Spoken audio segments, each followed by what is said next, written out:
ತಪ್ಪಾಗಿದ್ರೆ ಕ್ಷಮಿಸ್ಕೊಂಡ್ಬಿಡಿ. ಇವತ್ತು ಏನ್ ದಿನ? ಈಸ್ಟರ್ ಅಂದ್ರೆ ದೇವರು ಇಡೀ ಜಗತ್ತಲ್ಲೇ ಹುಡುಕಿದ್ರು ಯಾವೊಂದು ವ್ಯಕ್ತಿನೂ, ಯಾವೊಂದು ದೊಡ್ಡ ಪೂಜಾರಿನೂ, ಯಾವೊಂದು ಜಾತಿಯವರು ತಮ್ಮಲ್ಲಿ ಒಬ್ಬ ಸತ್ತು ದೇವರು ಮತ್ತೆ ಮೃತ್ಯುಂಜಯನಾದ ಅಂತ ಹೇಳಕ್ಕೆ ಸಾಧ್ಯ ಇಲ್ಲ. ಆದ್ರೆ ನಾವ್ ಎದೆ ತಟ್ಟಿ ಹೆಮ್ಮೆಯಿಂದ ಹೇಳ್ಬೋದು, ನನಗೋಸ್ಕರ ನನ್ನ ತಂದೆ ಸತ್ರು, 3ನೇ ದಿವಸನೇ ಆತನ ಮೃತ್ಯುಂಜಯನಾಗಿ ಬಂದಿದ್ದಾನೆ. ಎಷ್ಟು ಜನ ಸಂತೋಷವಾಗಿದ್ದೀರಾ? ಬರೀ ವೆಂಕಪ್ಪ ನೇತ್ರ ಮಾತ್ರ ಸಂತೋಷವಾಗಿದ್ದಾರೆ. ಮರಣ ಜಯಿಸಿದ ದೇವರು ಸುಮ್ನೆ ಅಲ್ಲ. ಮರಣ ಅನ್ನೋದು ಸುಮ್ನೆ ಅಲ್ಲ. ಐಸಿಯು ವಾರ್ಡಲ್ಲಿ ಹೋಗ್ಬಿಟ್ಟು ಅದರಿಂದ ಜೀವದಿಂದ ಬರೋರ್ಗೆನೆ ಗೊತ್ತು. ಮರಣದ ಹಂಚಿಗೆ ಹೋಗ್ಬಿಟ್ಟು ಅದರಿಂದ ಆಚೆ ಬರೋರ್ಗೆನೆ ಆ ದುಃಖ ಗೊತ್ತು. ಆದ್ರೆ ನಮ್ಮ ದೇವರು ಮರಣದ ಸೈತಾನನನ್ನ ಗೆದ್ದು ದೇವರು ಜೀವದಿಂದ ಎದ್ದಿದ್ದಾನೆ. ಹಲ್ಲೆಲೂಯಾ. ಆತನಿಗೆ ಸಭೆಯಲ್ಲಿ ಯಾವಾಗಲೂ ಘನತೆ, ಗೌರವ, ಮಹಿಮೆ, ಆರಾಧನೆ ಎಲ್ಲಾನು ಸಭೆಯಲ್ಲಿ ಯಾವಾಗ್ಲೂ ಸಲ್ಲಿಸ್ಬೇಕು. ಯಾವಾಗ್ಲೂ ಏನ್ ಮಾಡ್ಬೇಕು? ಸಲ್ಲಿಸ್ಬೇಕು. ದೇವರ ವಾಕ್ಯ ಇಲ್ಲಿಂದ ನಿಮಗೆ ಪ್ರಸಂಗವಾಗಿ ಬರ್ತಾ ಇದ್ರೆ ಆ ವಾಕ್ಯಕ್ಕೆ ನೀವು ಆಮೇನ್ ಅಂತ ಹೇಳಿದ್ರೆ ಅದನ್ನ ನೀವು ಅಂಗೀಕಾರ ಮಾಡ್ಕೊಂತೀರಾ. ಇವಾಗ ಯೇಸು ಸ್ವಾಮಿ ಜೀವದಿಂದ ಇದಾರೆ ಅಂದ್ರೆ ನೀವ್ ಹಿಂಗೆ ಕೈ ಕಟ್ಕೊಂಡಿದ್ರೆ ಈ ಅಮ್ಮ ಏನೋ ಏನೋ ಹೇಳ್ತಾ ಇದಾರೆ ಕೇಳ್ಕೊಳ್ಳಿ. ನೀವ್ ಯಾವಾಗ ಆಮೇನ್ ಹಲ್ಲೆಲೂಯಾ ಅಂತ ಹೇಳ್ತಿರೋ ಆಗ ಅದನ್ನ ನೀವು ಅಂಗೀಕಾರ ಮಾಡ್ತಾ ಇದ್ದೀರಾ. ಯೇಸು ಸ್ವಾಮಿ ಜೀವಂತವಾಗಿದ್ದಾರೆ, ಇವತ್ತಿಗೂ ಅವ್ರು ಜೀವಂತವಾಗಿದ್ದಾರೆ. ನಿನ್ನೆ ನಾಳೆ ಎಂದು ಮಾತಾಡದ ದೇವರು ಯಾರಂದ್ರೆ ನಾವು ಆರಾಧನೆ ಮಾಡೋ ಯೇಸು ಸ್ವಾಮಿ. ಅಷ್ಟು ಉನ್ನತ ದೇವರನ್ನ ನಾವು ಆರಾಧನೆ ಮಾಡ್ತಾ ಇದೀವಿ. ಸತ್ತ ದೇವರನ್ನ ಪೌಲನ್ ಹೇಳುವಾಗ ಅದೇ ಹೇಳ್ತಾರೆ, ಕ್ರಿಸ್ತನು ಜೀವದಿಂದ ಎದ್ದಿಲ್ಲ ಅಂದ್ರೆ ನನ್ನ ಪ್ರಸಂಗನೂ ವ್ಯರ್ಥ, ನನ್ನ ಸೇವೆನೂ ವ್ಯರ್ಥ ಅಲ್ವಾ? ಇವತ್ತು ನಾವು ಸತ್ತ ದೇವರಿಗೆ ನಾವು ಪ್ರಸಂಗ ಮಾಡ್ತಾ ಇಲ್ಲ, ಸತ್ತ ದೇವರಿಗೆ ಸೇವೆ ಮಾಡ್ತಾ ಇಲ್ಲ, ನಡೆಯಕ್ ಆಗದೆ ಇರೋ ದೇವರನ್ನ ನಾವು ಹೊತ್ಕೊಂಡು ತಿರುಗ್ತಾ ಇಲ್ಲ. ಇಂದು ನನ್ನನ್ನ ಹೋರಿ ಜೀವದ ಕಾಲ ಎಲ್ಲ ನನ್ನನ್ನ ಹೊತ್ತು ಸಾಗುವ ದೇವರನ್ನ ನಾವು ಆರಾಧನೆ ಮಾಡ್ತಾ ಇದ್ದೀವಿ. ಜೀವದಿಂದ ಎದ್ದ ಯೇಸು ಕ್ರಿಸ್ತನನ್ನ ನಾವು ಆರಾಧನೆ ಮಾಡ್ತಾ ಇದ್ದೀವಿ. ಇಲ್ಲಿ ಯೇಸು ಸ್ವಾಮಿ ಸತ್ತ ಮೇಲೆ ಯಾರು ಮೊದಲು ಯೇಸು ಸ್ವಾಮಿ ನಿಕ್ಕಿದ ಸಮಾಧಿಯಲ್ಲಿ ಬರ್ತಾರಂದ್ರೆ ಈ 4 ಗಾಸ್ಪಲ್ ಅಲ್ಲಿ ಒಬ್ರೊಬ್ರು ಒಂದೊಂದ್ ತರ ಹೇಳ್ತಾರೆ. ಆದ್ರೆ ಮಾರ್ಕನ ಪುಸ್ತಕದಲ್ಲಿನೂ ಯೋಹಾನ ಪುಸ್ತಕದಲ್ಲಿನೂ ಈ 2 ಪುಸ್ತಕದಲ್ಲಿ ತುಂಬಾ ಚೆನ್ನಾಗಿ ಬರ್ತಿರ್ತಾರೆ. ಎಲ್ಲರೂ ತೆಗೀರಿ ಅವ್ರವ್ರ ಬೈಬಲ್ನ. Mark chapter 16 1 and 2 and 3. ಮಾರ್ಕನು ಬರೆದ ಸುವಾರ್ತೆ 16ನೇ ಅಧಿಕಾರ 1, 2, 3. ಸಬ್ಬತ್ತಿನ ಕಳೆದ ಮೇಲೆ ಮಗ್ದಲದ ಮರಿಯಳು, ಯಾಕೋಬನ ತಾಯಿ ಮರಿಯಳು, ಸಲೋಮಿಯು ಆತನ ದೇಹಕ್ಕೆ ಹಚ್ಚುವುದಕ್ಕಾಗಿ ಸುಗಂಧ ದ್ರವ್ಯಗಳನ್ನು ಕೊಂಡರು. ಮತ್ತು ವಾರದ ಮೊದಲನೆಯ ದಿನದ ಬೆಳಗ್ಗೆ ಹೊತ್ತು ಮೂಡುವಾಗ ಅವರು ಸಮಾಧಿಯ ಬಳಿಗೆ ಬಂದರು. ಸಮಾಧಿಗೆ ಮುಚ್ಚಿದ ಕಲ್ಲು ಬಹಳ ದೊಡ್ಡದಾಗಿದ್ದರಿಂದ ಅವರು ಸಮಾಧಿಯ ಬಾಗಿಲಿಂದ ಆ ಕಲ್ಲನ್ನು ನಮಗೋಸ್ಕರ ಉರುಳಿಸುವವರು ಯಾರಿದ್ದಾರೆ ಎಂದು ತಮ್ಮೊಳಗೆ ಮಾತಾಡಿಕೊಳ್ಳುತ್ತಾರೆ ಇರಲಾಗಿ. ಇಲ್ಲಿ ಅನೇಕ ಕಾರ್ಯಗಳನ್ನ ದೇವರ ಜೀವದಿಂದ ಎದ್ದ ಮೇಲೆ ನಾವು ನೋಡ್ಬೋದು. ಅದ್ರಲ್ಲಿ ಪ್ರಾಮುಖ್ಯವಾದ ಒಂದು ಕಾರ್ಯ ಏನಂದ್ರೆ, ಈಗ ಬರೋರೆಲ್ಲ ಯಾರು ಅಂದ್ರೆ ಸ್ತ್ರೀಯರು. ಆಯ್ತಾ? ಇವಾಗ ಯೇಸು ಸ್ವಾಮಿನ ಯಾವ ಸಮಾಧಿನಲ್ಲಿ ಎಲ್ಲಿ ಇಟ್ರು ಅಂತ ನೋಡಿದ್ರು. ಆಗ ಸಮಾಧಿ ಒಳಗಡೆ ಇಟ್ಟು ಆ ಕಾಲದಲ್ಲೆಲ್ಲ ತುಂಬಾ ದೊಡ್ಡ ಕಲ್ಲಿರುತ್ತೆ. ಆ ಕಲ್ಲನ್ನ ಏನ್ ಮಾಡ್ತಾರೆ? ಮುಚ್ಚಿಬಿಡ್ತಾರೆ. ಇವಾಗ ಇವ್ರಿಗೆ ಚಿಂತೆ ಏನು ಅಂದ್ರೆ ಮುಂಜಾನೆ ಎದ್ದು ಹೋಗ್ತಾ ಇದ್ದಾರೆ, ಇನ್ನು ಕತ್ತಲೆ, ಬೆಳಕಿಲ್ಲ. ಈ ಮುಂಜಾನೆ ಎದ್ದು ಹೋಗುವಾಗ ಇವರು ಮನ್ಸಲ್ಲಿ ತಮ್ಮೊಳಗೆ ಇವರು ಒಬ್ಬರನ್ನೊಬ್ರು ಏನ್ ಮಾತಾಡ್ಕೊಂಡು ಹೋಗ್ತಾ ಇದಾರೆ ಅಂದ್ರೆ, ಆ ಕಲ್ಲು ತುಂಬಾ ದೊಡ್ಡದಲ್ಲ, ಯಾಕಂದ್ರೆ ಇವ್ರು ಏನ್ ತಿಳ್ಕೊಂಡಿದ್ದಾರೆ, ಸ್ವಾಮಿ ಸತ್ತು 3 ದಿನ ಆಯ್ತು, ಅವ್ರಿಗೆ ಸ್ವಲ್ಪ ಸುಗಂಧ ವರ್ಗನ ಇಡೋಣ, ಅವ್ರು ಸತ್ತಿದಾರಲ್ಲ ಅಲ್ಲೇ ಇರುತ್ತೆ, ಆ ಬಾಡಿ ಅಲ್ಲೇ ಇರುತ್ತೆ, ಅದಕ್ಕೆ ಇನ್ನೊಂದು ಸ್ವಲ್ಪ ಪರಿಮಳ ತೈಲ ಎಲ್ಲ ಹಾಕೋಣ ಅಂತ ಎಲ್ಲ ರೆಡಿ ಮಾಡಿ ತಗೊಂಡು ಬರ್ತಾ ಇದ್ದಾರೆ. ಇವ್ರು ಬರೋವಾಗ ಇವ್ರ ದಾರಿನಲ್ಲಿ ಇವ್ರಿಗೆ ಏನ್ ಚಿಂತೆ ಆಯ್ತು, ಸಮಾಧಿ ಒಳಗಡೆ ಏನಿದೆ? ಯೇಸು ಸ್ವಾಮಿಯ ಶರೀರ ಇದೆ. ಈಗ ಅದ ಕಲ್ಲನ್ನ ಯಾರಾದ್ರೂ ತಳ್ಳಿದ್ರೆ ತಾನೇ ನಾನು ಒಳಗಡೆ ಹೋಗೋಕ್ ಆಗೋದು. ಆ ಕಲ್ಲು ತುಂಬಾ ದೊಡ್ಡದಲ್ಲ, ಈ ಕಲ್ಲನ್ನ ನನಗೋಸ್ಕರ ಯಾರು ತಳ್ತಾರೆ ಅಂತ. ನಿಮ್ಮ ಜೀವಿತದಲ್ಲಿ ಯಾವುದು ನಿಮಗೆ ಕಲ್ಲಾಗಿದೆಯೋ, ನಿಮ್ಮಿಂದ ತಳ್ಳೋಕ್ಕಾಗೋದಿಲ್ವೋ, ನೀವು ಯಾವಾಗ ಆ ಭಾರವನ್ನ ಯೇಸು ಸ್ವಾಮಿ ಮುಂದೆ ಇಡ್ತೀರೋ, ನೀವು ತಳ್ಳೋದಲ್ಲ, ನಿಮಗೋಸ್ಕರ ತಳ್ಳೋಕೆ ತಮ್ಮ ದೇವದೂತರನ್ನೇ ದೇವರಿಗೆ ಕಳಿಸ್ಬಿಡ್ತಾರೆ. ಇವ್ರು ದಾರಿನಲ್ಲಿ ಮಾತಾಡ್ಕೊಂಡು ಬರ್ತಾ ಇದ್ದಾರೆ, ಕಲ್ಲನ್ನ ಯಾರು ತಳ್ತಾರೆ ಅಂತ. ಅಲ್ಲಿ ಗವಿ ಹತ್ರ ಬಂದ ತಕ್ಷಣನೇ ಕಲ್ಲು ಏನಾಗಿದೆ, ತಳ್ಳಲ್ಪಟ್ಟಿದೆ, ತೆಗೆಯಲ್ಪಟ್ಟಿದೆ. ಅವಾಗ ನೋಡಿ ಇವ್ರು ಮಾತಾಡ್ಕೊಂಡು ಹೋಗೋ ಆ ವಾಕ್ಯಗಳು ಯಾರ್ ಕಿವಿಗೆ ಬಿದ್ದಿದೆ ಅಂದ್ರೆ ದೂತರ ಕಿವಿಗೆ ಬಿದ್ದಿದೆ.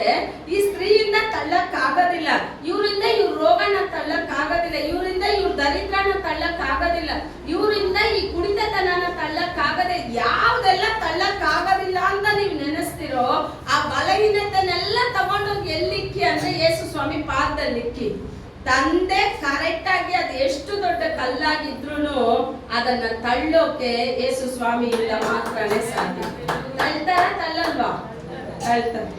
ಇಲ್ಲಿ ನಾವು ನೋಡಿದ್ವಿ, ಅವ್ರೇನ್ ಮಾಡ್ತಾರೆ, ಇಲ್ಲಿ ಕಲ್ಲು ತಳ್ಳಲ್ಪಟ್ಟಿದೆ. ಆಯ್ತಾ? ಮತ್ತಾಯ ಪುಸ್ತಕದಲ್ಲಿ, ಯೋಹನ ಪುಸ್ತಕದಲ್ಲಿ ಅಂತ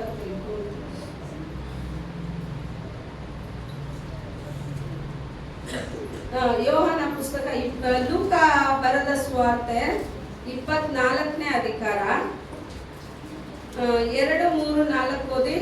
ಸಮಾಧಿಗೆ ಮುಚ್ಚಿದ್ದ ಕಲ್ಲು ಅಲ್ಲಿಂದ ಉರುಳಿಸಲ್ಪಟ್ಟಿರುವುದನ್ನು ಕಂಡು ಒಳಕ್ಕೆ ಹೋಗಿ ನೋಡುವಲ್ಲಿ ಯೇಸು ಸ್ವಾಮಿಯ ದೇಹವು ಕಾಣಲಿಲ್ಲ.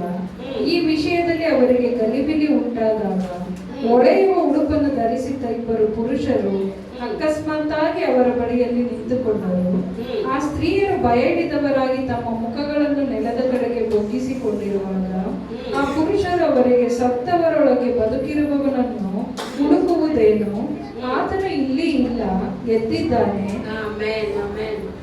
ಈಗ ನೀವು ನೋಡಿ, ಈ ಲೂಕನು ಬರೆಯುವಾಗ ಏನ್ ಬರೀತಾ ಇದ್ದಾರೆ, ಅದೇ ಸ್ತ್ರೀಯರು ಬೆಳಗ್ಗೆ ಬರ್ತಾ ಇದ್ದಾರೆ, ಕಲ್ಲು ತಳ್ಳಲ್ಪಟ್ಟಿದೆ.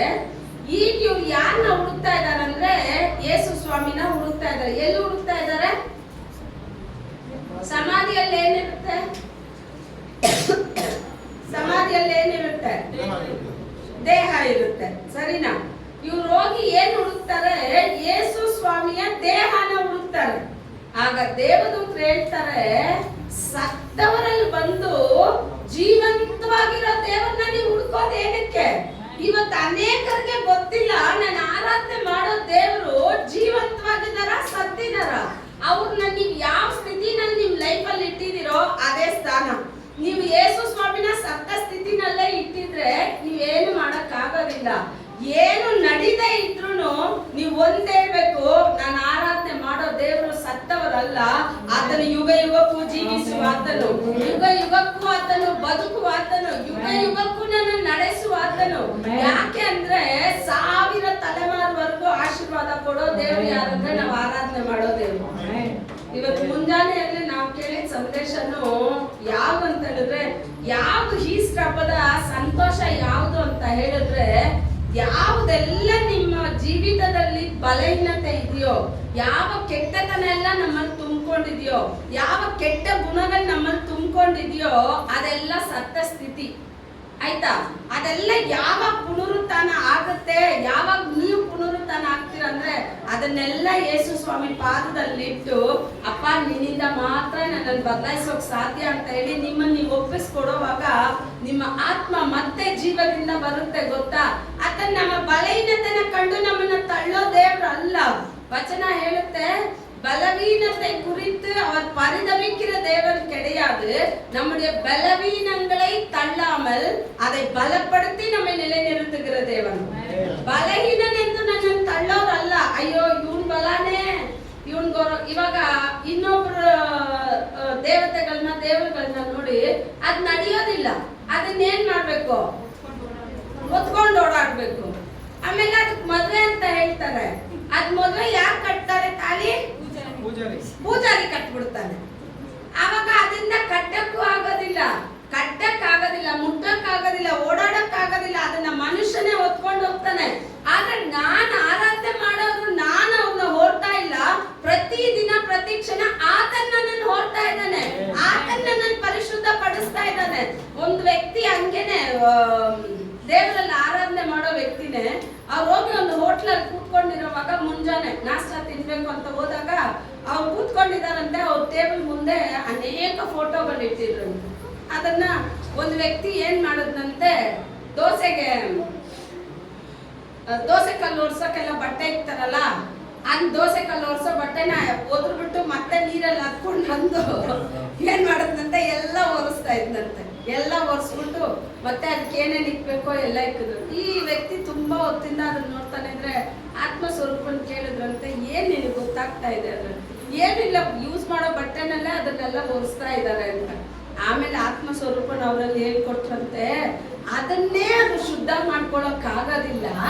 ಅಂತ ದೇವರುಗಳು ಅವರು ಲೋಕದಲ್ಲಿ ಇರೋರು. ಆದ್ರೆ ನಾನು ಅವನಲ್ಲ, ನಿನ್ನ ಪ್ರತಿದಿನ ಶುದ್ಧೀಕರಿಸೋ ದೇವರು. ನಿನ್ನ ಬಲಹೀನತೆ ನನ್ನ ಸಮ್ಮುಖದಲ್ಲಿ ಇಟ್ರೆ ಸಾಕು, ನನಗೆ ಮೆಚ್ಚುಗೆಯಾದ ಪರಿಶುದ್ಧತೆನ ನಿನ್ನಲ್ಲಿ ಕೊಟ್ಬಿಡ್ತೀನಿ. ಆತ ನಮ್ಮನ್ನು ತೊಳಿತಾರೆ, ಆತ ನಮ್ಮನ್ನು ಶುದ್ಧೀಕರಿಸ್ತಾರೆ, ಆತ ನಮ್ಮನ್ನು ಬಲಪಡಿಸ್ತಾರೆ, ಮತ್ತೆ ತಂದು ನಿಲ್ಲಿಸ್ತಾರೆ. ಬಿದ್ದೋಗ್ಲಿ ಅಂತ ನಮ್ಮನ್ನು ಬಿಟ್ಬಿಡಲ್ಲ. ಆದ್ರೆ ನಮ್ಮ ಕರ್ತವ್ಯ ಏನಂದ್ರೆ, ನಾನು ಹೋದ್ಸಲ ಹೇಳಿದ್ನಲ್ಲ, 1 ಕೊರಿಂಥ 10ನೇ ಅಧಿಕಾರ 12ನೇ ವಚನದಲ್ಲಿ ಹೇಳುತ್ತೆ, ನಿಂತಿದ್ದೀನಿ ಅಂತ ತಿಳ್ಕೊಂಡಿರೋನು ಬೀಳದಂತೆ ಜಾಗ್ರತೆಯಿಂದ ಇರ್ಲಿ. ಕರೆಕ್ಟಾ? ನಿಂತಿದ್ದೀನಿ. ಇನ್ನು ಕೆಲವ್ರು ಏನ್ ಹೇಳ್ತಾರೆ, ನಾನ್ ಕರೆಕ್ಟ್ ಆಗಿ ನಿಂತಿದ್ದೀನಿ, ನಾನ್ ಪರ್ಫೆಕ್ಟ್, ನಾನು ಎಲ್ಲಾದ್ರಲ್ಲೂ ಕರೆಕ್ಟ್. ಬಿದ್ದೋಗಿ ತುಂಬಾ ವರ್ಷ ಆಗಿರುತ್ತೆ, ಬಿದ್ದ ಸ್ಥಳನೇ ಏನಿಲ್ಲ, ಗೊತ್ತಾಗ್ಲಿಲ್ಲ. ಅದೇ ಹೇಳಿದ್ವಲ್ಲ, 2 ಅರಸರುಗಳ 6ನೇ ಅಧಿಕಾರ ನಿಮ್ ಮನೆಯಲ್ಲ ಓದ್ ನೋಡಿ. ಅದ್ರಲ್ಲೇನು ಅಷ್ಟೇ, ಎಲಿಷಾನ ಸೇವಕರೆಲ್ಲ ಏನ್ ಮಾಡ್ತಾರೆ, ಒಂದು ಮನೆ ಕಟ್ಟೋಕೆ, ಅವ್ರಿರೋ ಸ್ಥಳ ಚಿಕ್ಕದು ಅಂತೇಳಿ ಸ್ಥಳನ ವಿಸ್ತಾರ ಮಾಡೋಕೆ ಅವ್ರ ಮನೆ ಕಟ್ಟಬೇಕು ಅಂತ ಎಲ್ಲರೂ ಮರ ಕಡಿಯೋಕೆ ಹೋಗ್ತಾರೆ. ಓದಿದೀರಾ ಅದು ಯಾವತ್ತಾದ್ರೂ? ಎಲಿಷಾನ ಸಂಗತಿ ಓದಿದೀರಾ?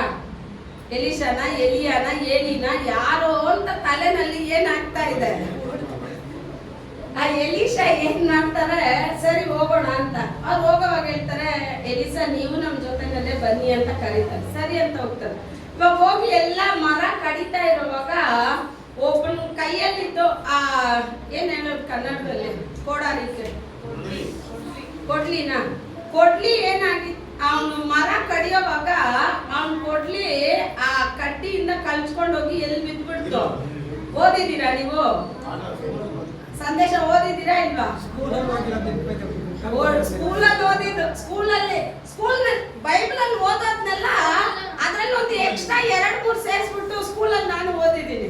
ಅದ್ರಲ್ಲಿ ಏನ್ ಕೊಡುತ್ತೆ, ಒಂದು ದೇವತೆ ಬಂದ್ಬಿಟ್ಟು ಫಸ್ಟ್ ಬಂಗಾರದ್ ಕೊಡುತ್ತೆ, ಆಮೇಲೆ ಬೆಳ್ಳಿದ್ ಕೊಡುತ್ತೆ. ಅವ್ನು ಅದೆಲ್ಲ ಬೇಡ, ನಂದು ಕಪ್ಪಣ ಅದು ಕೊಡು ಅಂತ ಹೇಳಿ ಅವ್ನು ನಿಜಸ್ತಾನ ನೋಡಿ ಎಂತ ಕಾರ್ಯಗಳನ್ನೆಲ್ಲ ಮಾಡಿ. ಇದೆಲ್ಲ ನೀವು ಉಪಯೋಗ ಮಾಡದೇ ಇರೋದ್ರಿಂದಲೇ ಅವ್ರು ಉಪಯೋಗ ಮಾಡ್ತಾ ಇದ್ದಾರೆ. ನಾವು ಉಪಯೋಗ ಮಾಡೋದೆಲ್ಲ ನನ್ನ ದೇವರು ಎಂತ ದೇವರು ಅಂತ ಹೇಳಿದ್ರೆ, ಆ ಕಪ್ನ ನಾನು ಆ ವಚನ ನಾನು ಓದಿದ ತಕ್ಷಣ ಏನ್ ಮಾಡ್ದೆ, ಒಂದ್ ದಿವಸ ನಮ್ಮ ಮನೇಲಿ ಹೆಂಗ ಎಲೆಕ್ಟ್ರಿಷನ್ ಎಲ್ಲ ಇದೆಲ್ಲ ಇರುತ್ತಲ್ಲ, ನಾನು ಹೋಗಿ ಒಂದ್ ಡಪ್ಪಲ್ ನೀರ್ ಇಟ್ಬಿಟ್ಟು ಹಾಕ್ಬಿಟ್ಟು ಅದ್ಮೇಲೆ ಕಡ್ಡಿನಲ್ಲಿ ಹೊಡಿತಾ ಇದೀನಿ. ಏನು ಶೇಕೆ ಆಗ್ತಾ ಇಲ್ಲ. ಹಾಕಿದ ತಕ್ಷಣನೇ ಏನಾಯ್ತದು, ಒಳಗಡೆ ಹೋಗಿ ಕುತ್ಕೊಂಡ್ಬಿಡ್ತು. ನೀವ್ ಯೋಚನೆ ಮಾಡಿ, ನದಿ ಆಳ ಎಷ್ಟಿರುತ್ತೆ. ಮರ ಕಡಿತಾ ಇದ್ದಾನೆ, ಆ ಕಬ್ಬಣ ಹೋಗಿ ಎಲ್ಲಿ ಬಿತ್ತು ಅಂತ ಹೇಳಿದ್ರೆ ಕೊಡ್ಲಿ ಹೋಗಿ ನೀರ್ ಒಳಗಡೆ ಬಿದ್ಬಿಡ್ತು. ಈಗ ಅವ್ನ್ ಏನ್ ಮಾಡ್ತಾನೆ, ಸ್ವಾಮಿ ನನ್ ಕೊಡ್ಲಿ ಬಿದ್ಬಿಡ್ತು ಅಂತ ಹೇಳುವಾಗ ಅವ್ನು ಹೇಳುವಾಗ್ಲೂ ಹೇಳ್ತಾನೆ, ಅಧಿಕಾರ ನಿಮ್ ಮನೆಯಲ್ಲ ಓದ್ ನೋಡಿ, 2 ಅರಸುಗಳು 6ನೇ ಅಧಿಕಾರ. ಅವ್ನು ಹೇಳ್ತಾನೆ, ಇದು ನಂದು ಅಲ್ಲ, ಇದು ನಾನು ಸಾಲ ಪಡ್ಕೊಂಡಿದ್ದೀನಿ. ಇವಾಗ ನಾನು ಅವ್ನ ಸಾಲಗಾರನಿಗೆ ಅದು ಕೊಟ್ಟಿಲ್ಲ ಅಂದ್ರೆ, ಇಂದು ಸಾಲ ಪಡ್ಕೊಂಡ್ರೆ ತಿರುಗಿ ಕೊಡಕ್ಕೆ ಮನ್ಸು ಬರಲ್ಲ ಕೆಲವ್ರಿಗೆ. ಸರಿನಾ? ಸಾಲ ಯಾವಾಗ್ಲೂ ಕೊಡ್ಬೇಕು ಅನ್ನೋ ಮನ್ಸು ನಮಗ್ ಬಂದ್ಬಿಡ್ತು ಅಂದ್ರೆ ಕೊಡೋಕೆ ದೇವ್ರು ಕೃಪೆ ಮಾಡ್ಬಿಡ್ತಾರೆ. ಕೊಡ್ಬೇಕು ಅನ್ನೋ ಮನ್ಸು ಯಾರಿಗಿರ್ಬೇಕು? ಮೊದಲು ನಮಗಿರ್ಬೇಕು. ಇಲ್ಲಾಂದ್ರೆ ಅದು ನಮ್ಮನ್ನ ಜಿಗಿಟ್ ತರ ಇಟ್ಕೊಳ್ಳುತ್ತೆ. ಅದನ್ನ ನಾವು ಕೊಟ್ಟಿರ್ತೀವಿ. ಇವಾಗ ಅವ್ನು ಏನ್ ಕಿರ್ತಾನೆ, ಸ್ವಾಮಿ ಇದು ನಂದಲ್ಲ, ಇದು ನಾನು ಏನ್ ಮಾಡಿದೀನಿ, ಸಾಲವಾಗಿ ಪಡ್ಕೊಂಡಿದ್ದೀನಿ, ನನ್ಗೆ ಇದು ಹೆಂಗಾದ್ರೂ ಕೊಡ್ಸಿ ಅಂತ. ಆದ್ರೆ ಅವ್ನು ಕರೆಕ್ಟ್ ಆಗಿ ಗೊತ್ತು ಅದು ಎಲ್ಲಿ ಬಿದ್ದಿದೆ ಅಂತ. ಇವಾಗ ಎಲಿಶಾ ಕೇಳ್ತಾರೆ ಅದು ಎಲ್ಲಿ ಬಿತ್ತು ಅಂತ, ಅವ್ನು ಕರೆಕ್ಟ್ ಆಗಿ ತೋರಿಸ್ತಾನೆ ಇಲ್ಲಿ ಬಿದ್ದಿದೆ ಅಂತ. ಆಗ ಎಲಿಶಾ ಒಂದು ಕೊಂಬೆನ ತಗೊಂಡು ಕರೆಕ್ಟ್ ಆಗಿ ಅದ್ರಲ್ಲಿ ಹಾಕ್ತಾನೆ. ನೀವ್ ಯಾವತ್ತಾದ್ರೂ ಯೋಚನೆ ಮಾಡಿ ನೋಡಿದ್ರ, ಒಂದು ಕೊಂಬೆ ಹೋಗಿ ಒಂದು ಕಬ್ಬಣನ ಮೇಲ್ ಮಾಡೋ ತರೋಕೆ ಸಾಧ್ಯನಾ? ಅವಾಗ ಏನಕ್ಕೆ ಇದನ್ನೆಲ್ಲ ದೇವರು ಬರ್ದಿ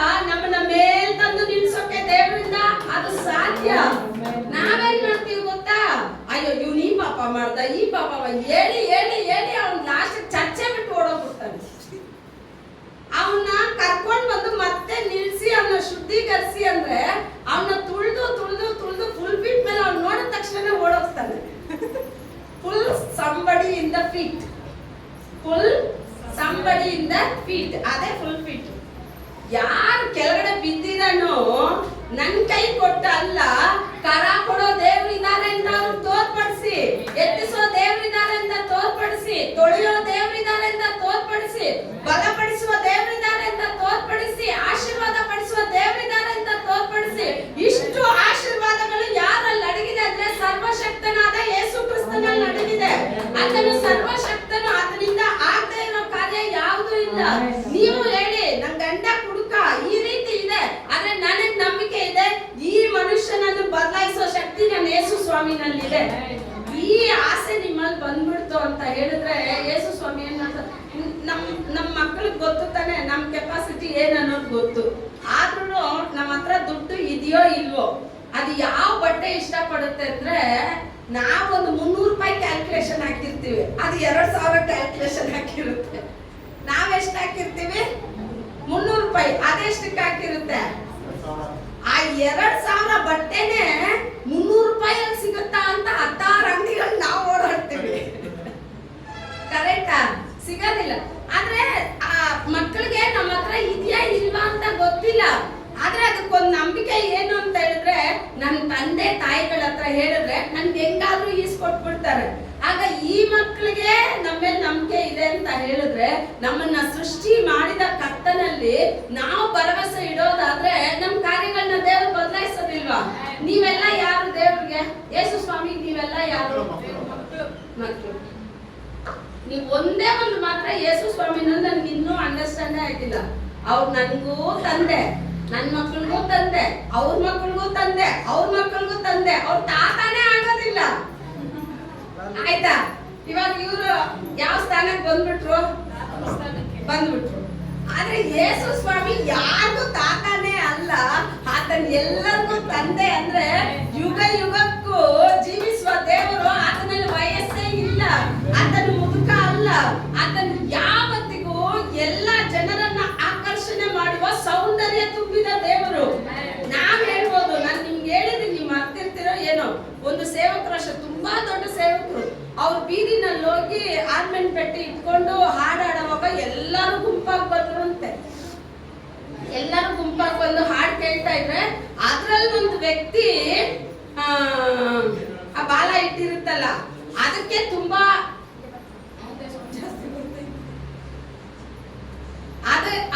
ಅದನ್ನ ಆರಾಧನೆ ಮಾಡ ಗೊತ್ತಾಯ್ತಲ್ಲ, ಬಾಲ ಇಟ್ಟಿರೋದು ಯಾರು ಅಂತ ಹೇಳಿದ್ರೆ ಅದನ್ನ ಆರಾಧನೆ ಮಾಡೋನಂತೆ. ಅವನ್ಗೆ ಇವ್ರು ಆರಾಧನೆ ಮಾಡೋದನ್ನೆಲ್ಲ ನೋಡ್ಬಿಟ್ಟು ತುಂಬಾ ಕೋಪ ಬಂತಂತೆ. ಆಂಜನೇಯ ಭಕ್ತ, ಅವನು ತುಂಬಾ ದೊಡ್ಡ ಆಂಜನೇಯ ಭಕ್ತ. ಅವನ್ಗೆ ಕೋಪ ಅಂದ್ರೆ ಕೋಪ ಅಂತೆ. ಏನಿದು ಇವ್ರು ಇಷ್ಟು ಇದಾಗ ಆರಾಧನೆ ಮಾಡ್ತಾ ಇದಾರೆ, ಎಲ್ಲಾರು ಬೀದಿನಲ್ಲಿ, ಮನೆಯಲ್ಲಿ ಚರ್ಚಲ್ಲ ಬೀದಿನಲ್ಲಿ ನಡೀತಾ ಇದೆ. ಆಗ ಇವ್ರು ಏನ್ ಮಾಡಿದ್ರಂತೆ, ಅವ್ನು ಬಂದು ಜಗಳಕ್ಕೆ ನಿಂತಂತೆ. ಅದಕ್ಕೆ ಇವ್ರು ಹೇಳಿದ್ರಂತೆ, ನಾವ್ ಯಾರನ್ನು ಡಿಸ್ಟರ್ಬ್ ಮಾಡ್ತಾ ಇಲ್ಲ, ನಮ್ ಪಾಡಿಗೆ ನಮ್ ದೇವ್ರನ್ನ ನಾವ್ ಆರಾಧನೆ ಮಾಡ್ತಾರೆ. ಏನ್ ನಿಮಗ್ ಮಾತ್ರ ದೇವ್ರ? ನಮ್ಗೂ ದೇವ್ರು ಇದಾರೆ. ಸರಿ ಆಯ್ತು, ನೀನ್ ನಿನ್ ದೇವ್ರನ್ನ ಆರಾಧನೆ ಮಾಡು, ನಾನ್ ನನ್ ದೇವ್ರನ್ನ ಆರಾಧನೆ, ಆದ್ರೆ ನಾನು ಯಾವ ರೀತಿ ಮಾಡ್ತೀನೋ ಅದೇ ರೀತಿ ನೀನ್ ಮಾಡ್ಬೇಕು ಅಂದ್ರೆ ಸರಿ ಅಂತ ಹೇಳಿ ನಿಂತ್ಕೊಂಡ್ರು. ಅವ್ರು ಹೇಳಿದ್ರಂತೆ, ದೇವ್ರೇ ನಿನ್ ದೊಡ್ಡ ದೇವ್ರು ಅಂದ್ರೆ. ಅವನು ಹೇಳಿದಂತೆ, ದೇವ್ರೇ ನಿನ್ ದೊಡ್ಡ ದೇವ್ರು ಅಂತ. ಅಪ್ಪ ನೀನ್ ನನ್ನನ್ನ ಮಾರ್ಪಡಿಸು. ಅವನು ಹೇಳಿದಂತೆ, ನಾನು ಅಪ್ಪ ಏಸಪ್ಪ ನೀನ್ ಹೆಂಗಿದೆಯೋ ಹಂಗೇ ನನ್ನನ್ನ ಮಾರ್ಪಡಿಸು ಅಂದ್ರಂತೆ ಇವ್ರು. ಅವನು ಸ್ಟನ್ನು, ಅವನು ಯೋಚನೆ ಮಾಡ್ತಾ ಇದ್ದಾನೆ. ಅವನು ಇವಾಗ ಕೇಳಕ್ ಆಗುತ್ತಾ? ಯಾರಾದ್ರೂ ಬಯಸ್ತೀರ ಆ ತರ ಮುಖನ? ಆಗ ಅವನು ತಿಳ್ಕೊಂಡಂತೆ, ಆಗ ಅವನ ತಪ್ಪನ್ನ ಅವನು ಒಪ್ಕೊಂಡಂತೆ. ನನ್ನ ದೇವರು ಯಾವ ರೀತಿ ಇದಾರೋ ಆ ರೀತಿ ನನ್ ರೂಪ ಕೊಡು ಅಂತ ಕೇಳೋ ಅಷ್ಟು ಅಧಿಕಾರ ನನ್ನಲ್ಲಿದೆ. ನನ್ನ ದೇವರು 16,000 ಜನರಲ್ಲಿ ಶ್ರೇಷ್ಠನು, ಅತಿ ಸುಂದರನು, ಅತಿ ಉನ್ನತನು. ಅವ್ನ ಎಷ್ಟು ವರ್ಣನೆ ಮಾಡ್ಬೋದು ಗೊತ್ತಾ? ನೀವ್ ಎಷ್ಟು ಅವ್ನ ವರ್ಣನೆ ಮಾಡ್ತಿರೋ ಅಷ್ಟಾಗಿ ಅಷ್ಟು ನಿಮ್ಮ ಆತ್ಮ ಉಜ್ಜೀವನಗೊಳ್ಳುತ್ತೆ. ಆಯ್ತಾ? ನೀವು ಟ್ರಾಫಿಕ್ ಪೊಲೀಸ್ ಕೆಲಸ ಮಾಡ್ತಾರಲ್ಲ, ಅವ್ರನ್ನ ಹೋಗಿ ನೋಡಿ, ತುಂಬಾ ದೊಡ್ಡ ಲಾರಿ ಬರುತ್ತೆ, ತುಂಬಾ ದೊಡ್ಡ ಲಾರಿ. ಅದು ಎಷ್ಟು ಫಾಸ್ಟ್ ಆಗಿ ಬರ್ತಾ ಇದ್ರು ಆ ಟ್ರಾಫಿಕ್ ಪೊಲೀಸ್ ಹಿಂಗ್ ಕೈ ತೋರಿಸಿದ ತಕ್ಷಣನೇ ನಿಲ್ಲುತ್ತೆ. ಅವನ್ನ ನೋಡಿದ್ರೆ ಆ ಲಾರಿ ಬರೋ ಸ್ಪೀಡ್ಗೆ ಹೊಡೆಯೋ ಗಾಡಿನಲ್ಲಿ ಬಿದ್ದು ಬಿಡ್ತಾನೆ ಅವನು. ಆದ್ರೆ ಅವನ್ನ ನೋಡಿ ಅಷ್ಟು ದೊಡ್ಡ ಕಂಟೈನರ್ ನಿಲ್ಲುತ್ತೆ. ಯಾಕೆ ನಿಲ್ಲುತ್ತೆ? ಅವನ ಮೇಲಿರೋ ಯೂನಿಫಾರ್ಮ್, ಅವನ್ ಮೇಲಿರೋ ಯೂನಿಫಾರ್ಮ್ಗೆ ಅಷ್ಟು ಅಧಿಕಾರ ಇದೆ ಅಂದ್ರೆ, ನನಗೆ ಯೇಸು ಸ್ವಾಮಿ ತನ್ನ ಮರಣದಿಂದ ಒಂದು ಯೂನಿಫಾರ್ಮ್ ಅನ್ನ ಕೊಟ್ಟಿದ್ದಾರೆ. ಆತನ ಬೆಲೆ ಬಾಳುವ ರಕ್ತದ ವಸ್ತ್ರ, ಆತನ ಮಹಿಮೆಯುಳ್ಳ ವಸ್ತ್ರ.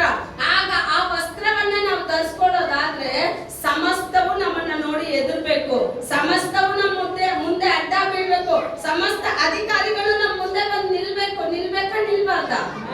ಅದೇ ಹೇಳ್ತೀವಲ್ಲ, ನಾವೆಲ್ಲಿ ಬಿದ್ವಿ ಅಂತಾನೆ ನಮಗ್ ಗೊತ್ತಾಗ್ತಾ ಇಲ್ಲ.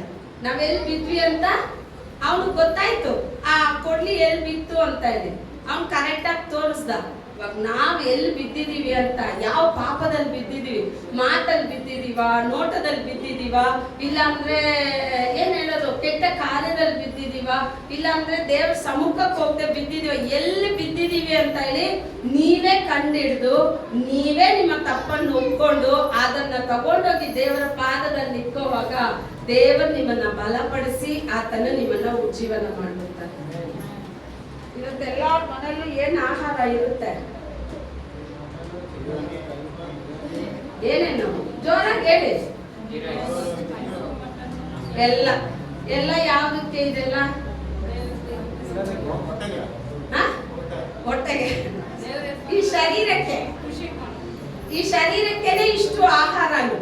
ಈ ಆಹಾರನೆಲ್ಲ ತಿಂದು ಇದು ಬೋರಿಂಗ್ ಹಾಸ್ಪಿಟ್ಲು, ಮಣಿಪಾಲು, ಅಲ್ಲಿ ಇಲ್ಲಿ ಇದಕ್ಕೆ ಅಲಿತಾ ಇದೆ. ಅದ್ರ ಒಳಗಡೆ ಒಂದು ಇದೆಯಲ್ಲ, ಅದಕ್ಕೇನು ಆಹಾರ? ಎಷ್ಟಾಗಿ ಓದ್ತೀರಾ? ಎಷ್ಟು ಜನ ಇವತ್ತು ಬೆಳಗ್ಗೆ ಬೈಬಲ್ ಓದಿದ್ರು? ಏನಪ್ಪ ನಿಜವಾಗ್ಲೂ ನಾನ್ ನೋಡೋದಿಲ್ಲ, ದೇವ್ರು ನೋಡ್ತಾರೆ. ಇಷ್ಟು ದೊಡ್ಡ ಸಭೆನಲ್ಲಿ 4 ಜನ 5 ಜನ ಸಾಕ? ಪ್ರತಿದಿನ ಬೈಬಲ್ ಓದ್ತೆ ನೀವು ಆಚೆನೆ ಹೋಗ್ಬಾರ್ದು. ಬೈಬಲ್ ಓದ್ತೆ ಎಲ್ಲಿ ಹೋಗ್ಬಾರ್ದು? ಆಚೆನೆ ಹೋಗ್ಬಾರ್ದು. ಬೈಬಲ್ ನಾವು ಯಾವಾಗ ದೇವರ ವಾಕ್ಯನ ಓದ್ತೀವೋ ಆಗ್ಲೇ ದೇವ್ರು ನಮ್ಮನ್ನ ಬಲಪಡಿಸೋದೆ. ಓದಿಲ್ಲ ಅಂದ್ರೆ ಬಲಪಡಿಸ್ತಾರೆ, ಇಲ್ಲ ಅಂತ ಹೇಳಲ್ಲ. ಆದ್ರೆ ಆತನ್ ಮಾಡಿದ ಆ ರಕ್ಷಣೆಗೆ ನಾನೇನ್ ಮಾಡ್ತಾ ಇದ್ದೀನಿ? ಆತನ ವಾಕ್ಯವನ್ನ ಓದಿ ಆತನ ವಾಕ್ಯವನ್ನ ಹೊತ್ತು ನಾನು ಸಾಗೋದಾದ್ರೆ ದಾರಿನಲ್ಲಿ ಗೊತ್ತಿರಲ್ಲ, ಯಾರನ್ನಾದ್ರೂ ಒಬ್ಬರನ್ನ ನಿಮ್ಮ ಹತ್ರ ಕಳಿಸ್ತಾರೆ. ನೀವು ಆ ವಾಕ್ಯನ ಅವತ್ತು ಓದಿದ್ರೆ ಆ ವಾಕ್ಯದ ಜೊತೆಗೆ ನೀವು ಅವ್ರ ಜೊತೆ ಮಾತಾಡ್ಬೋದು, ಅವ್ರ ಜೀವನ ಬದಲಾಗುತ್ತೆ. ಸುಮ್ಮನೆ ಅಲ್ಲ, ವಾಕ್ಯ ಎಂತ ವಾಕ್ಯ! ಯಾವಾಗ ಯೇಸು ಸ್ವಾಮಿಗೆ ಅದೇ ಯೋಹಾನದಲ್ಲಿ ಹೇಳಿದ, ಆದಿಯಲ್ಲಿ ವಾಕ್ಯ ಇತ್ತು, ಆ ವಾಕ್ಯ ದೇವರಲ್ಲಿತ್ತು, ಆ ವಾಕ್ಯವೇ ದೇವರಾಗಿತ್ತು. ಯೇಸು ಸ್ವಾಮಿ ಹೇಳೋವಾಗ ಹೇಳ್ತಾರೆ, ಆಕಾಶ ಅಳ್ದೋಗ್ಬೋದು, ಭೂಮಿ ಅಳ್ದೋಗ್ಬೋದು, ಯಾವತ್ತಿಗೂ ಯಾವ್ದು ಅಳಿಯಲ್ಲ. ವಾಕ್ಯ ಅಳಿಯಲ್ಲ ಅಂದ್ರೆ ಯೇಸು ಸ್ವಾಮಿಗೆ ಅಳಿವೇ ಇಲ್ಲ. ಆತ ನಿತ್ಯ ನಿತ್ಯದಲ್ಲಿ ಜೀವಿಸೋ ದೇವರು. ಅದಕ್ಕೆ ಹೇಳ್ತಾರೆ ಅವರು, ನಾನು ಆದಿಯು ಅಂತವಾಗಿದ್ದೀನಿ, ನಾನು ಮೊದಲು ಕೊನೆ ಆಗಿದ್ದೀನಿ, ನಾನು ಸದಾ ಕಾಲ ಜೀವಿಸುವ ದೇವರ. ಯಾರು ಹೇಳಕ್ಕೆ ಸಾಧ್ಯ? ನಾನು ಸದಾ ಕಾಲ ಜೀವಿಸ್ತೀನಿ ಅಂತ ಯಾರು ಹೇಳಕ್ ಸಾಧ್ಯ? ನನ್ನಲ್ಲಿ ಕೊರತೆ ಇಲ್ಲ ಅಂತ ಹೇಳಕ್ ಯಾರಿಂದ ಸಾಧ್ಯ? ಯಾವೊಂದು ಮನುಷ್ಯನು ಯೋಗ್ಯತೆ ಉಳ್ಳವನಲ್ಲ, ಯಾವೊಂದು ಮನುಷ್ಯನು ಪರ್ಫೆಕ್ಟ್ ಅಲ್ಲ, ಎಲ್ಲರಲ್ಲೂ ಕೊರತೆ. ನನ್ನಲ್ಲಿ ಯಾವ ದೋಷನೂ ಇಲ್ಲ ಅಂತ ಹೇಳೋ ಶಕ್ತಿ ಯಾರಿಗಿದೆ ಅಂದ್ರೆ ನಾವು ಆರಾಧನೆ ಮಾಡೋ ಯೇಸು ಸ್ವಾಮಿ ಮಾತ್ರ ಇದೆ. ಅಂತ ಜೀವ ಉಳ್ಳ ದೇವರನ್ನ ಇವತ್ತು ಪುನರುತ್ಥಾನದ ದಿನ ಅಂತ ನಾವೇನ್ ಮಾಡ್ತಾ ಇದೀವಿ. ಇದೆಲ್ಲ ಲೋಕದ ಡೇಟ್ಗಳು, ಯೇಸು ಸ್ವಾಮಿದು ಯಾವುದು ಕರೆಕ್ಟ್ ಇಲ್ಲ, ಓಕೆನಾ? ಆದ್ರೂ ನಿಮ್ಗೆ ಯಾವಾಗ ಪುನರುತ್ಥಾನ ಯೇಸು ಸ್ವಾಮಿ ನಿಮ್ ಹೃದಯದಲ್ಲಿ ಕೊಡ್ತಾರೆ ಅಂತ ಹೇಳಿದ್ರೆ, ನಿಮ್ಮ ತಪ್ಪುಗಳನ್ನ ಒಪ್ಕೊಂಡು ದೇವರ ಸಮ್ಮುಖದಲ್ಲಿ ಬಂದು ವಚನ ಹೇಳ್ತಾ ಇದೆ, ಪಾಪಗಳನ್ನ ಮರೆಮಾಚೋನು ಆಶೀರ್ವಾದ ಹೊಂದಲ್ಲ, ಅದನ್ನ ಅರಿಕೆ ಮಾಡಿ ಬಿಟ್ಟು ಬಿಡೋನು ಏನ್ ತಗೊಂತಾನೆ? ಕೃಪೆ ತಗೊಂತಾನೆ. ಆ ಕೃಪೆನ ನೀವು ತಗೊಳ್ಳೋದೇ ನಿಜವಾದ ಈಸ್ಟ್ರು. ಆತನಲ್ಲಿ ಸಂಬಂಧ ಬೆರೆಸೋದೇ ನಿಜವಾದ ಈಸ್ಟ್ರು. ಮುಂಜಾನೆಯಲ್ಲಿ ಆತನ ಸಮ್ಮುಖನ ಹುಡುಕಿ ಪ್ರತಿದಿನ ಆತನ ವಾಕ್ಯವನ್ನ ಓದಿ ಪ್ರತಿದಿನ ನಾನು ಮೊದಲು ಅನೇಕ ಬಾರಿ ಹೇಳ್ತಾನೆ ಇದ್ದೀನಿ, ಒಂದ್ ದಿವಸಕ್ಕೆ ಎಷ್ಟು ಅವರು? ಜೋರಾಗಿ ಹೇಳ್ಬೇಕು. ಒಂದು ದಿವಸಕ್ಕೆ 24 ಗಂಟೆ ಅಂದ್ರೆ ದೇವ್ರ ಟೈಮ್ ಎಷ್ಟು? ಅದ್ರಲ್ಲಿ 2 ನಿಮಿಷ. ನೀವು ಒಂದು ದಿವಸ 2 ಅವರ್ 45 ನಿಮಿಷ 40 ನಿಮಿಷ ಕೊಟ್ಟಿಲ್ಲ ಅಂದ್ರೆ ಮಾರನೇ ದಿವಸ ಎಷ್ಟಾಗುತ್ತೆ? ಅದು ದಿನ ದಿನ ಬೆಳೀತಾ ಬಂದ್ರೆ ಅರ್ಥ ಆಯ್ತಾ? ಒಂದು ದಿವಸ ದೇವರು ಕೊಡ್ಬೇಕಾಗಿರೋ 2.5 ಗಂಟೆನ ಖಂಡಿತ ನೀವು ಕೊಡ್ಲೇಬೇಕು. ನೀವು ಕೊಟ್ಟು ನೋಡಿ, ದೇವರು ನಿಮ್ಮನ್ನ ಆಶೀರ್ವಾದ ಮಾಡೋದು ಖಂಡಿತ. ಯಾಕಂದ್ರೆ ಸತ್ತ ದೇವ್ರನ್ನ ಇವತ್ತು ನಾವು ಆರಾಧನೆ ಮಾಡ್ತಾ ಇಲ್ಲ, ಜೀವಂತವಾಗಿರೋ. ಅದಕ್ಕೆ ಅವ್ರು ಹೇಳ್ತಾರೆ, ಏನ್ ನೀವು ಜೀವಂತವಾಗಿರೋರ್ನ ಬಂದು ಎಲ್ಲಿ ಹುಡುಕ್ತಾ ಇದ್ದೀರಾ? ಸತ್ತೋಗಿರೋರ ಮಧ್ಯದಲ್ಲಿ ಹುಡುಕ್ತಾ ಇದ್ದೀರಾ. ಸತ್ತೋಗಿರೋ ಮಧ್ಯದಲ್ಲಿ ಹುಡುಕೋ ದೇವರು ಅಲ್ಲ, ಆತನು ಜೀವಂತವಾದ ದೇವರು, ಯುಗ ಯುಗಕ್ಕೂ ಜೀವಿಸುವ ದೇವರು. ಎಲ್ಲರೂ ನಿಮ್ಮ ಮನಸ್ಸಲ್ಲಿ ಇಟ್ಕೊಳ್ಳಿ, ನನ್ನ ಯೇಸು ಸ್ವಾಮಿಗೆ ಕೊನೆನೇ ಇಲ್ಲ. ನನ್ನ ಯೇಸು ಸ್ವಾಮಿ ಸಾಯೋದಿಲ್ಲ. ನನ್ನ ಯೇಸು ಸ್ವಾಮಿ ಸತ್ರು ನನಗೋಸ್ಕರ ಮೃತ್ಯುಂಜಯನಾಗಿ ಬಂದಿದ್ದಾರೆ. ಇವತ್ತಿಗೂ ಜೀವಿಸ್ತಾರೆ, ನಾಳೆ ಜೀವಿಸ್ತಾರೆ. ಹೇಳಿದ್ವಲ್ಲ, ಅವ್ರು ಇವತ್ತು ನನಗ್ ತಂದೆ, ನಾಳೆ ನನ್ನ ಮಕ್ಕಳಿಗೆ ತಂದೆ, ಮುಂದೆ ಅವ್ರಿಗೂ ತಂದೆ. ಆತನ ಯುಗ ಯುಗಕ್ಕೂ ಅನೇಕರು ಮೆಚ್ಚುವ ಸರ್ವಶಕ್ತನಾದ ದೇವರು. ನೀವೆಲ್ಲಿ ಬಿದ್ರಿ ಅಂತ ಹೇಳಿ ಕರೆಕ್ಟ್ ಆಗಿ ನೋಡಿ, ಆ ಬಲಹೀನತೆನ ತಂದು ಯೇಸು ಸ್ವಾಮಿ ಮುಂದೆ ಇಕ್ಕಿ ದೇವರು ನಿಮ್ಮನ್ನು ಬಲಪಡಿಸಿ, ಯಾವ ರೀತಿ ಕಬ್ಬಣ ನೀರಲ್ಲಿ ತೇಲೋಕ್ ಆಗೋದಿಲ್ವೋ ಆ ತರ ನಿಮ್ಮ ಪಾಪಗಳನ್ನೆಲ್ಲ ಸಮುದ್ರದ ಆಳದಲ್ಲಿ ಹಾಕಿ ಮತ್ತೆ ನಿಮ್ಮನ್ನ ಉನ್ನತ ಸ್ಥಾನಕ್ಕೆ ತಂದು ದೇವರು ನಿಲ್ಲಿಸ್ಬಿಡ್ತಾರೆ. ಎಲ್ಲಿ ಸಿಗುತ್ತೆ ಅಂದ್ರೆ ಯೇಸು ಸ್ವಾಮಿಯ ರಕ್ತದಲ್ಲಿ ನಿಮಗೆ ಖಂಡಿತ ಸಿಗುತ್ತೆ. ದೇವರು ತಾನೇ ಇವತ್ತು ನಿಮ್ಮನ್ನು ಆಶೀರ್ವಾದ ಮಾಡ್ಲಿ. ವೇಳೆಯಲ್ಲೂ ಸಹ ನಾವೆಲ್ಲರೂ ರಾಭೋಜನೆಗೆ ಸಿದ್ಧವಾಗೋಣ.